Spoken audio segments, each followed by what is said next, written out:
Hello everyone, I am Ian B. Chaudhary. Today we embark on our English class for student in grade 12. Our journey begins with the literature section, especially unit 1 titled Neighbor. I am excited to explore this unit with all of you and I hope you will stay engaged with me until we reach the end of the text. So let's dive in and discover the text Neighbor together. आज हामी 12 क्लासको literature सेक्सनभित्रको unit 1 neighbour भन्ने पाठ पढ्दैछौँ। Neighbour is a short story written by Tim Winton. Neighbour भनेको छिमेकी। And before starting I would like to tell you the main idea of the text. Neighbour is a short story written by Tim Winton. The main idea of the text Neighbor is that cultural and linguistic barriers cannot stop people from bestowing love and compensation. Barriers means अवरोधहरू, समस्या, problem, बाधा, अडचन. Bestowing means provide, give. Compensation means करुणा. Love भनेको प्रेम. So छिमेकी पाठको मुख्य विचार भनेको के हो भने सांस्कृतिक र भाषिक अवरोधहरूले मानिसहरूलाई प्रेम गर्न र करुणा प्रदान गर्नबाट रोक्न सक्दैन. The story is about a newly married couple who moved to a new neighborhood that is full of European immigrants. Immigrants भनेको आप्रवासीहरू. एउटा देशबाट अर्को देशमा गएर बसोबास गरेका मान्छेहरू इमिग्रेन्ट्स हुन्. कपल भनेको जोडी. सो छिमेकी कथा एउटा नवविवाहित जोडीको बारेमा हो र त्यो जोडीले युरोपेली आप्रवासीहरूले भरिएको नयाँ छिमेकमा बसोबास गर्न जान्छन्. The couple is initially uneasy about their new surroundings and they find it difficult to communicate with their neighbors. However, as they get to know their neighbors, they begin to appreciate their kindness and generosity. So भन्न खोजेको के छ भने दम्पति सुरुमा आफ्नो नयाँ परिवेशको बारेमा एकदमै असहज फिल गर्छन् र उनीहरूलाई आफ्ना छिमेकीहरूसँग कुराकानी गर्न पनि एकदमै गाह्रो हुन्छ. तथापि ती दम्पतिले आफ्ना छिमेकीहरूलाई बिस्तारै चिन्दै जान्छन् र चिन्ने बित्तिकै दम्पतिले आफ्ना छिमेकीहरूको दया र उदारताको कदर गर्न थाल्छन्. The story shows that even though people may come from different cultures and speak different languages, they can still find common ground and build strong relationships. यो कथाले देखाउँछ कि मानिसहरू विभिन्न संस्कृतिबाट आए तापनि अथवा तिनीहरूले फरक भाषा बोले तापनि आफ्नो बलियो सम्बन्ध निर्माण गर्नका लागि उनीहरूले कुनै साझा आधारहरू खोज्न सक्छन् अथवा भेटाउन सक्छन्. The story also explores the theme of prejudice. Prejudice means unfair judgment about others based on differences. आफूभन्दा फरक व्यक्तिहरूको विषयमा गलत धारणा बनाउनु. आफूभन्दा फरक व्यक्तिहरूको बारेमा गलत धारणा बनाउने काम नै prejudice हो. The couple in the story initially have some prejudices against their new neighbors. So कथामा नवजोडीको सुरुमा आफ्नो नयाँ छिमेकीहरू विरुद्ध केही पूर्वग्रह सोचहरू हुन्छ. They think that the neighbors are strange and they don't belong in Australia. कपाललाई लाग्छ कि छिमेकीहरू अनौठा छन् र ती छिमेकीहरू अस्ट्रेलियाका मान्छे पनि होइनन्. However, as they get to know their neighbors, they come to realize that they are just as kind and generous as anyone else. तथापि दम्पतिले आफ्ना छिमेकीहरूलाई चिन्दै जाने क्रममा दम्पतिलाई महसुस हुन्छ कि ती छिमेकीहरू अरू व्यक्ति जस्तै दयालु र उदार छन्. The story shows that prejudice is often based on ignorance and that can be overcome through understanding and compensation. र यसरी यो कथाले देखाउँछ कि पूर्वग्रह सोच प्राय अज्ञानतामा आधारित हुन्छ र यसलाई समझ र करुणाद्वारा हटाउन सकिन्छ. The story Neighbor is a powerful reminder that we should not judge people based on their appearance or their cultural background. We should all be open to learning about different cultures and building relationship with people from all walks of life.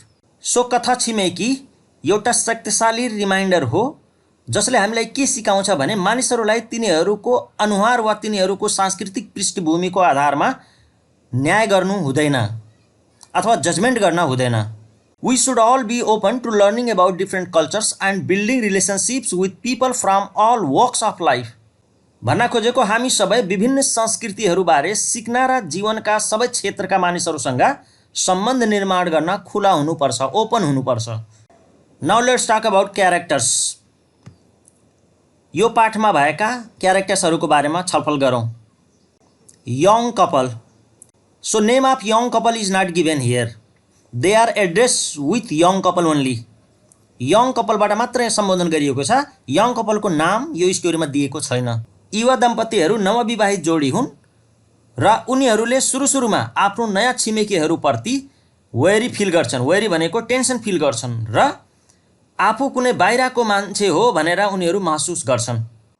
They come from expansive outer suburbs where they are not use to close knit communities. Suburb भनेको a large area on the outskirt or edge of city.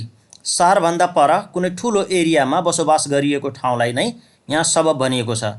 So भन्न खोजिएको के छ भने यी दम्पति मूल रूपमा सहरको बाहिरी भागमा रहेको ठुलो क्षेत्रबाट आएका हुन् जहाँ मानिसहरू धेरै टाढा टाढा फैलिएर बसेका हुन्छन् र यस्ता ठाउँमा छिमेकीहरू टाढा टाढा फैलिएर बसोबास गरेका हुन्छन्। यस्ता ठाउँमा छिमेकीहरू एकअर्कासँग कुनै किसिमको सम्बन्ध राख्दैनन् र यस्तै ठाउँबाट ती कपलहरू नयाँ कम्युनिटीमा आएर बसोबास गरेका छन्। The young man is a studious and ambitious individual working on his thesis while the young woman is hardworking professional. So युवक एउटा अध्ययनशील र महत्त्वाकांक्षी व्यक्ति हो जसले आफ्नो थेसिसमा काम गरिरहेको छ, जबकि युवती अथवा उसको श्रीमती एउटा मेहनती पेशेवर वर्कर हो। They are initially reserved and somewhat judgmental for their neighbors, but as time goes on, they become more open and accepting. So reserve भनेको आफैमा बिजी हुनु र अरू व्यक्तिहरूसँग कुनै किसिमको इन्टरेक्सन अथवा कुराकानी नगर्नु, त्यस्ता व्यक्तिहरूलाई रिजर्भ भनिन्छ अथवा आफ्नो काममा मात्रै फोकस गर्ने व्यक्ति रिजर्भ व्यक्ति हो। Judgemental means opinion about other without knowing them well. अरू व्यक्तिलाई राम्रोसँग नजानिकन ती व्यक्तिहरूको बारेमा बनाउने विचारलाई नै जजमेन्टल भनिएको छ। सुरुमा दम्पतिहरूले आफ्ना छिमेकीहरूसँग कुनै किसिमको कुराकानी गर्दैनन् र तिनीहरूको बारेमा एक किसिमको नेगेटिभ अथवा नकारात्मक विचारहरू पनि राख्छन्। तथापि समय बित्दै जाँदा ती दम्पतिहरूले आफ्ना छिमेकीहरूप्रति आफ्नो धारणाहरू परिवर्तन गर्छन्। आफ्ना छिमेकीहरूप्रति उनीहरू अलि बढी मित्रवत हुन जान्छन् र अलि बढी समझदारीहरू देखाउन थाल्छन् र बिस्तारै छिमेकीहरूलाई उनीहरू स्वीकार पनि गर्न थाल्छन्। So next character is Macedonia family. उनीहरूको नजिकको छिमेकी मेसिडोनिया फ्यामिली हो। This family is portrait as very loud and energetic. Macedonia family. So Macedonia family is another character found in this story. Their next door neighbours are a Macedonia family. This family is portrait as very loud and energetic. So दम्पतिको नजिकको छिमेकीहरूमध्ये Macedonia परिवार पनि एउटा हो। यो कथामा Macedonian परिवारलाई धेरै नै चर्को र ऊर्जावान पात्रको रूपमा चित्रण गरिएको छ। They often shout and argue which initially bothers the young couple, but as the story goes on they become friendlier and start interacting with the couple, offering help with gardening and behaving like good neighbours. Gardening भनेको करेसाबारी। So Macedonian परिवार प्रायः सधैँ चिच्याउँछन् र तर्कहरू गर्छन्, जसले गर्दा सुरुमा युवा जोडी छिमेकीहरूको कारणले गर्दाखेरि धेरै नै दुखी हुन्छन्। तर कथा अघि बढ्दै जाँदा मेसिडोनियन परिवार दम्पतिसँग मित्रतापूर्ण व्यवहार गर्दछन् र दम्पतिसँग अन्तर्क्रिया पनि गर्न थाल्छन्, साथै करेसाबारीमा मद्दत गर्छन् र एउटा असल छिमेकी जस्तो व्यवहार गर्न थाल्छन्। त्यस्तै अर्को क्यारेक्टर भनेको पोलिस विडोर हो।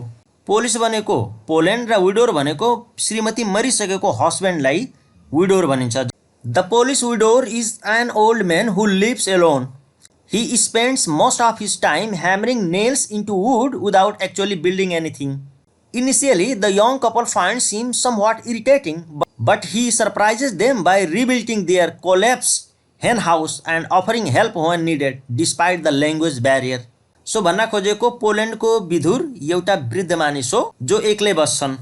उनले आफ्नो धेरैजसो समय वास्तवमा कुनै पनि वस्तु निर्माण नगरी काठमा किलाहरू ठोकेर बिताउँछन्।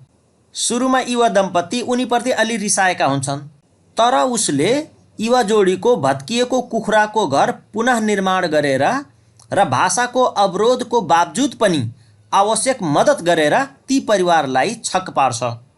So another character of the story is child, र चाइल्ड नेक्स्ट डोरमा बस्छ। The young couple's neighbours child is describe as mischievous and somewhat अनसेटिङ।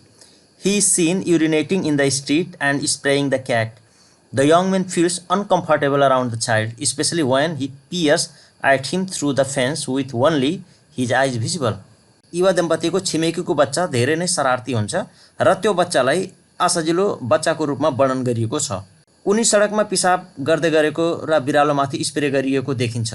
जवान मानिसले बच्चाको वरिपरि असहज महसुस गर्छन्, खास गरेर जब बच्चाले उनलाई आफ्नो आँखा मात्र देख्ने बार अथवा फेन्सबाट निहालेको हुन्छ। Italian and Greek women are another characters of this story. These women from neighborhood offer advice, gift and prediction about the young woman's pregnancy. They play a small role in the story, but their presence demonstrates the close knit nature of the community. छिमेकका यी महिलाहरूले युवतीको गर्भावस्थाको बारेमा सल्लाह, उपहार र भविष्यवाणी प्रस्तावहरू गर्छन्। भविष्यवाणी भन्नाले डेलिभरी कहिले हुन्छ भन्ने कुराको अनुमान लगाउँछन्। तिनीहरू कथामा सानो भूमिका खेल्छन्, तर पनि उनीहरूको उपस्थिति एकदमै इम्पोर्टेन्ट छ, किनभने उनीहरूको उपस्थितिले समाजमा कसरी उनीहरू एकदमै मिलेर बसेका छन् भन्ने कुराहरू देखाउँछ। समाजमा कसरी मिलेर बसेका छन् र प्रत्येक व्यक्तिहरूसँग कसरी नजिक भएर बसेका छन् भन्ने कुरा देखाउँछ। त्यस्तै midwife, the final character of the story. The midwife is present during young woman's labour and help her through the process. Midwife खास गरेर यङ वुमनको लेबरको टाइममा, लेबर भनेको व्यथा लागेको टाइममा देखा पर्छिन् र बच्चा जन्माउने प्रोसेसमा मद्दत गर्छिन्। She is a kind and experience woman who help the young woman give birth. उनी एकदमै दयालु र अनुभवी छिन् र बच्चा जन्माउनमा मद्दत गर्छिन्। She is there to support and guide her through the process. उनी त्यहाँ मद्दत गर्नका लागि र गाइड गर्नका लागि, बाटो देखाउनका लागि उपस्थित थिइन्। The young woman is grateful for her help. र यङ वुमन त्यो महिलाप्रति साह्रै ग्रेटफुल हुन्छन्, कृतज्ञ हुन्छन् उसको हेल्पको लागि।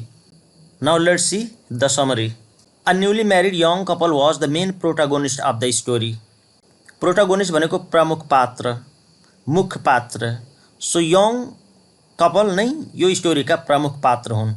The young couple moved into a new neighborhood and initially felt uneasy and uncomfortable.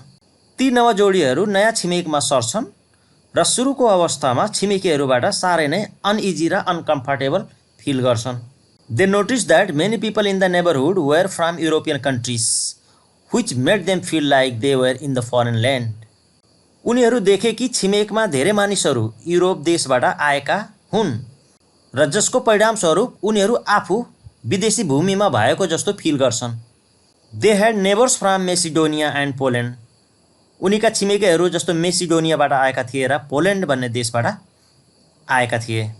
The couple's house was small but had high ceiling and beautiful windows.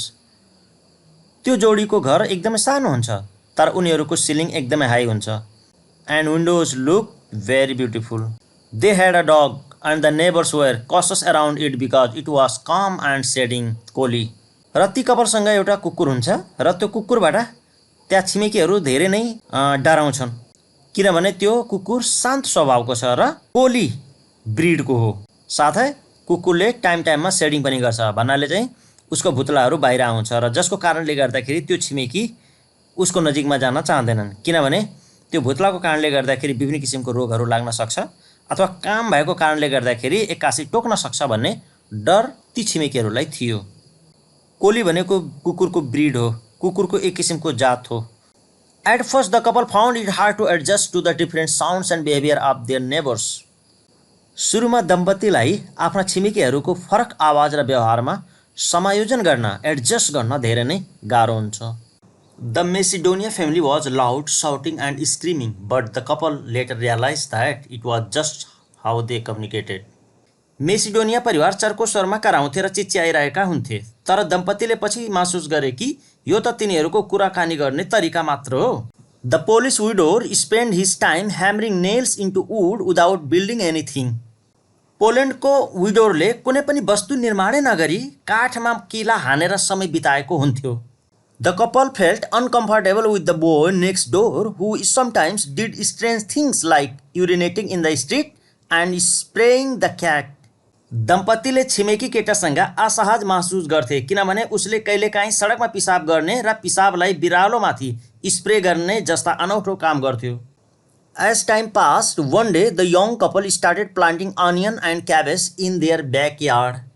समय बित्दै गयो, एक दिन युवा दम्पतिले आफ्नो घरको पछाडि प्याज र बन्द काउली रोप्न थाले। While they were planting, the neighbors came to help them. उनीहरू रोप्ने क्रममा छिमेकीहरू उनीहरूलाई मद्दत गर्न आए। They provided advice on mulching and spacing mounts. छिमेकीहरूले मल्चिङ र स्पेसिङको बारेमा सल्लाह दिए। One of their neighbours gave them garlic cloves. तिनीहरूको एउटा छिमेकीले तिनीहरूलाई लसुनको बिउ रोप्नका लागि पनि दिइन्। After that they build a hen house but it fell down. The neighbours watched it. त्यसपछि केही समय पछाडि तिनीहरू कुखुराको घर बनाए, तर त्यो एक्कासी ढल्यो र कुखुराको खोर ढलेको कुरा छिमेकीहरूले हेरे। The Polish widower slid through the fence uninvited and rebuilt it even though they did not understand each others language. Young कपलले पोलिस विडोरलाई इन्भाइटै नगरे तापनि उनी फेन्सबाट भित्र जान्छन् र खोर लडेको ठाउँमा गएर त्यो खोरलाई पुनः बनाउँछन्, जबकि उनीहरू एकअर्काको भाषा पनि बुझ्दैनन्। The couple began to smile and interact more with their neighbours exchanging gift and feeling proud.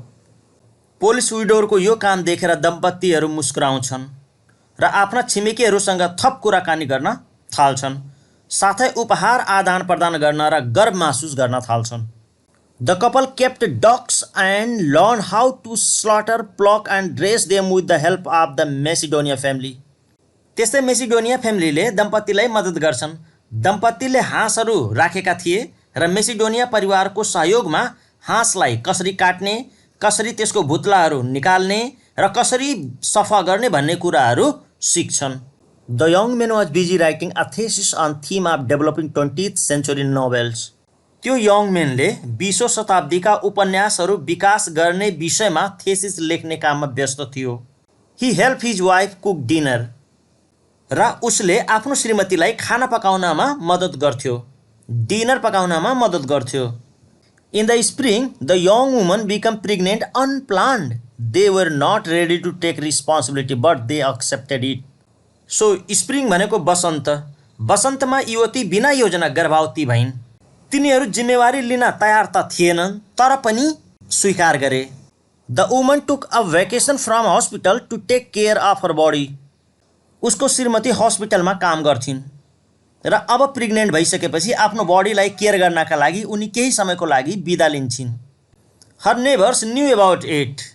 उनका छिमेकीहरू उनी गर्भवती भएको कुरा थाहा पाउँछन्। The whole neighbourhood was excited about the pregnancy, offering names and gifts. पुरै छिमेकीहरू गर्भ अवस्थाको बारेमा थाहा पाइसकेपछि उनीहरू उत्साहित भए र उनीहरू विभिन्न किसिमका उपहार साथै बच्चाको के नाम राख्ने भन्ने कुराहरू पनि उपहार स्वरूप दिए। As the pregnancy progress the Polish widower started building a garage which annoyed the young couple. Pregnancy develop हुँदै जाँदा पोलिस विडोरले आफ्नो घरको पछाडि ग्यारेज बनाउन थाल्छ र त्यो ग्यारेजको साउन्डले कपललाई डिस्टर्ब गर्छ र उनीहरू दुखी पनि हुन्छन्। The young woman experience morning sickness and the young men thought to complain about the noise. र त्यो नोइजको कारणले गर्दाखेरि महिलालाई एक किसिमको सिकनेस फिल हुन्छ, ऊ बिरामी जस्तो हुन्छ र जसको परिणामस्वरूप केटाले त्यो साउन्डको विषयमा कम्प्लेन गर्ने विचार गर्छ। However the widower surprise them by bringing wood for their fire. तर विडोरले आगो बाल्नका लागि दाउरा ल्याएर उनीहरूलाई छक्क पारिदिन्छ। When the time for labour came. जब बच्चा जन्माउने समय आयो, लेबर हियर भनेको व्यथा, अत्यधिक व्यथा जब लाग्यो, the young man help his wife. Young मेनले आफ्नो श्रीमतीलाई गएर मद्दत गर्छ र त्यो अप्ठ्यारो समयमा त्यो यङ मेन एकदमै खुसी पनि हुन्छ, किनभने उसले आफ्नो घरको अगाडि हेर्छ उसका छिमेकीहरू त्यहाँ उभिएका हुन्छन्। During the intense labour the young man gave birth to a baby boy. So intense labour, intense भनेको अत्यधिक लेबर पश्चात महिलाले बच्चा जन्माइन्, बेबी बोय जन्माइन्। The young main was amazed by baby's expression and felt overjoyed with emotion.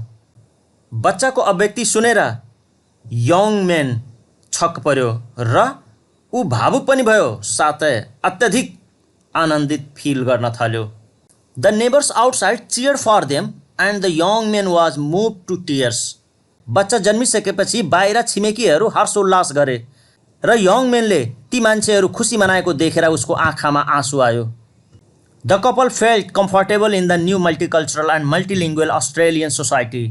नयाँ बहुसांस्कृतिक र बहुभाषिक अस्ट्रेलियन समाजमा ती दम्पति सहज फिल गर्न थाले, सहज महसुस गर्न थाले। So it was first time they felt easy. They stop complaining about their neighbours. र अबदेखि उनीहरूले आफ्ना छिमेकीहरूप्रति कुनै पनि किसिमको गुनासो गर्न छोडे। The young man also realized that his studies on the 20th century novel did not prepare him for the incredible experience of becoming a parent। भन्नाले यङ मानिसले बुझ्यो कि 20औं शताब्दीको उपन्यासमा उनको अध्ययनले उनलाई आमा बुबा बन्ने अविश्वसनीय अनुभवको लागि तयार गरेको थिएन। In short, the story showed how a young couple initially felt uneasy in their new neighborhood but gradually formed connection and friendship with their diverse neighbors। छोटकरीमा बुझ्नुपर्दा कथाले के देखाउँछ कि कसरी एउटा युवा दम्पतिले सुरुमा आफ्नो नयाँ छिमेकीहरूप्रति असहज महसुस गर्छन्, तर बिस्तारै समय बित्दै जाँदाखेरि उनीहरू छिमेकीहरूसँग सम्बन्ध बनाउँछन् र एकदमै मित्रवत व्यवहार गर्न थाल्छन्। The story highlighted the importance of community and mutual understanding among people। यसरी यो कथाले कम्युनिटी समुदायको महत्त्व प्लस म्युचुअल अन्डरस्ट्यान्डिङको महत्त्वको बारेमा हाइलाइट गर्ने प्रयास गरेको छ। It talks that linguistic and cultural barrier do not create obstacle in human relationship. र यो कथाले अर्को कुरा के भन्न खोजिएको छ भने लिङ्ग्विस्टिक भनेको भाषिक, कल्चरल भनेको सांस्कृतिक। भाषिक र सांस्कृतिक ब्यारियर भनेको अवरोधले मानव रिलेसनसिप बनाउनमा कुनै किसिमको समस्या क्रिएट गर्न सक्दैन। The story proves that immigrants are symbol of social enrichment. र यसरी यो कथाले आप्रवासीहरू सामाजिक समृद्धिका प्रतीक हुन् भन्ने कुरा पनि प्रमाणित गरेको छ। So now I have completed teaching the story and if you want to take screenshot you can take.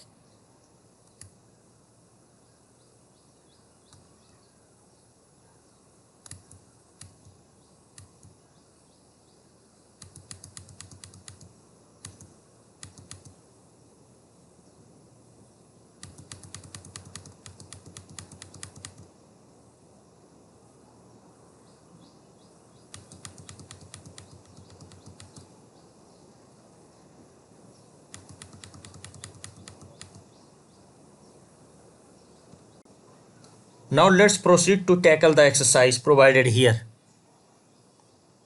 So question number 1 is understanding the text। इक्जाममा खास गरेर क्वेसनहरू अन्डरस्ट्यान्डिङ द टेक्स्ट र रिफरेन्स टु द कन्टेक्स्टबाट सोध्छ। So I have written all the answer of this questions and you can take screenshot and read. So describe how young people's house look like. Young पिपलको घर कस्तो देखिएको थियो भनेर सोधिएको छ। Question number B, how did the young couple identify their neighbours in the beginning of their arrival. Young कपलले आफ्नो आगमनको सुरुवाती दिनहरूमा आफ्ना छिमेकीहरूको पहिचान कसरी गरेका छन्। So you can see the answer. Question number C, how did the neighbours help the young couple in the kitchen garden. Kitchen गार्डनमा नेबरहरूले कसरी मद्दत गरे। किचन गार्डन मीन्स करेसाबारी। Question number D, why were people in the neighborhood surprised at the role of the young man and his wife in their family। Wife र young म्यानको role हेरेर छिमेकीहरू किन छक्क परे। वाइफ हस्पिटलमा काम गर्दो रहेछन् र केटा घरमा काम गरेको छ, यो हेरेर छिमेकीहरू छक्क परेका छन्। So you can see the answer here. How did the neighbours response to the women's pregnancy. Why did young man begin to weep at the end of the story. स्टोरीको अन्तमा यङ मेन किन रुन थाल्यो। So you can see answer here I have written. Now question number G. Question number G, why do you think the author did not characterise the person in the story with the proper name. नामै नराखिकन अथरले किन स्टोरीमा ती क्यारेक्टरलाई present गरेका छन्। So you can see answer here. त्यस्तै reference to the कन्टेक्स्टमा question सोधिएको छ। A number, the story shows that linguistic and cultural barrier do not create any obstacle in the human relationship। Cite some examples from the story where the neighbors have transcended such barriers। So you can see answer। I have written question in Nepali as well।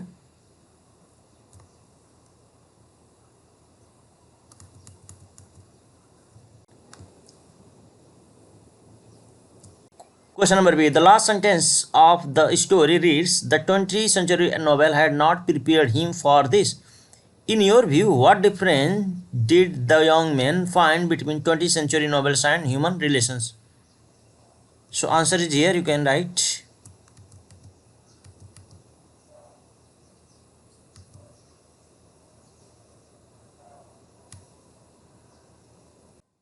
Question number C.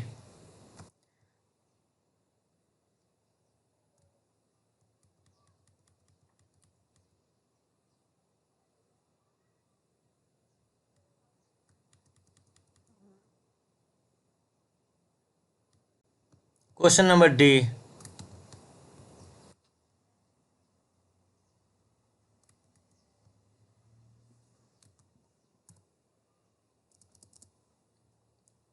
So thanks for watching the video. Please like and subscribe the channel. Thank you.